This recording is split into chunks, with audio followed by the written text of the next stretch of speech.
నమస్తే అండి అందరికీ welcome to our channel Podarillu by APS.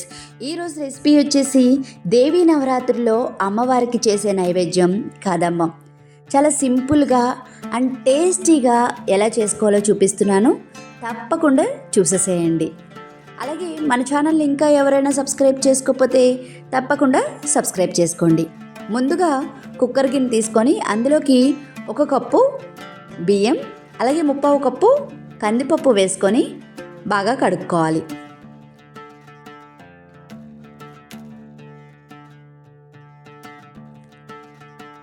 ఈ విధంగా కడిగిన తర్వాత ఇప్పుడు ఇందులోకి ఏ కప్పుతో అయితే మనం రైసు అలాగే కందిపప్పు తీసుకున్నామో అదే కప్పుతో ఒక 5 కప్పుల వరకు వాటర్ పోసుకోవాలి. వాటర్ పోసుకున్న తర్వాత కొంచెంగా సాల్ట్ వేసుకోవాలి. వేసుకొని మూత పెట్టుకొని మీడియం ఫ్లేమ్ మీద 3 విజిల్స్ వచ్చే వరకు కుక్ చేసుకోవాలి.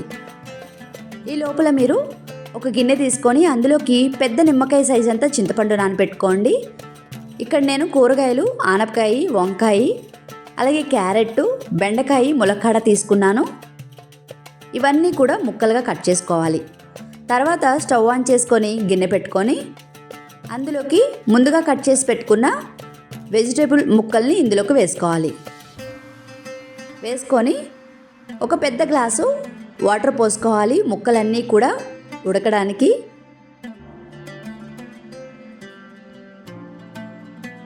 ఈ ప్రసాదం అనేది ఒక్కొక్క స్టేట్లో ఒక్కొక్క విధంగా చేస్తారండి. ఆంధ్ర స్టైల్లో ఎలా చేసుకోవాలో చూపిస్తున్నాను ఇప్పుడు నేను మీకు. ఇప్పుడు ఇందులోకి రుచికి సరిపడా సాల్ట్ వేసేసుకుంటున్నాను ఇప్పుడే నేను.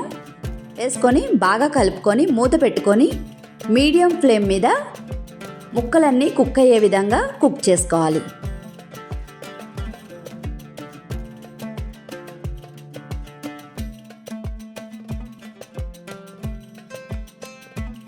ఈ విధంగా కుక్ అయిన తర్వాత ఇప్పుడు ఇందులోకి ముందుగా మనం నానపెట్టుకున్న చింతపండుని గుజ్జు ఇందులోకి వేసుకోవాలి.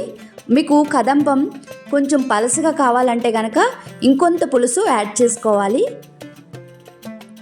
యాడ్ చేసుకున్న తర్వాత ఇప్పుడు ఇందులోకి 1 స్పూన్ కారము, కొంచెం పసుపు వేసుకొని కలుపుకోవాలి.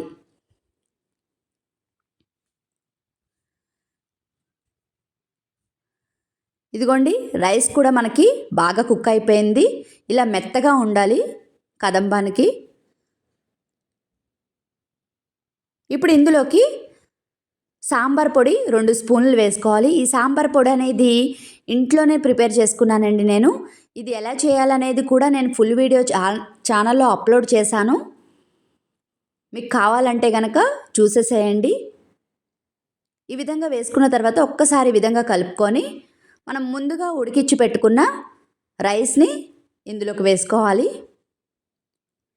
వేసుకొని బాగా కలుపుకోవాలి.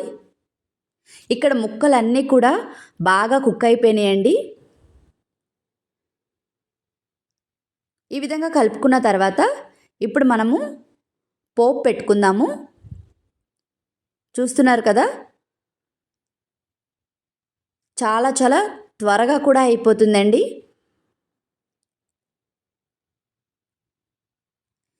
దేవీ నవరాత్రుల్లో కంపల్సరీ కదంబం అనేది ప్రసాదంగా పెడతారు అమ్మవారికి. తర్వాత పోపు కోసము ఒక గిన్నె పెట్టుకొని ఆయిల్ వేసుకొని అందులోకి ఆవాలు, జీలకర్ర, మినప్పప్పు, ఎండుమిర్చి, కరివేపాకు, ఇంగువ వేసుకొని బాగా ఫ్రై చేసుకోవాలి పోపు.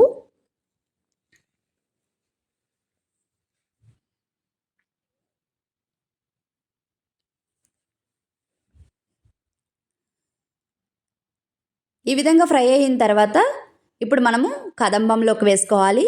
ఈ పోపు వేసుకొని బాగా కలుపుకోవాలి. చూస్తున్నారు కదా, మనకి కదంబం ప్రసాదం రెడీ అయిపోయిందండి. ఇంతేనండి, చాలా సింపుల్గా ప్రిపేర్ చేసుకోవచ్చు.